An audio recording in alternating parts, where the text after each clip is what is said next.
So, voltage to mass density. So, alam naman natin yung density, di ba? Mass density is equal to mass, is equal to, ano to? Mass over volume. So, sa robotics, i-convert muna natin yung voltage reading to mass density. So, paano yun?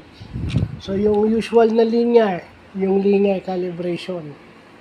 So, yung parang paggawa ng slope, and then, i-multiply mo siya doon sa, ito, i-multiply mo siya, yung nakuha mong slope, i-multiply mo doon sa reading. Okay, yung nakuha mong slope, i-multiply mo doon sa reading. Then, yung reading, yun ang i-divide mo sa volume na given. So, para makuha mo yung mass density. So, sa analog to digital converter, yung mass daw is ADC code times 0.5. So, kalahati. No. Tapos, kung ano yung makuha mo ron, i-divide mo lang doon sa volume na given. So, ayan.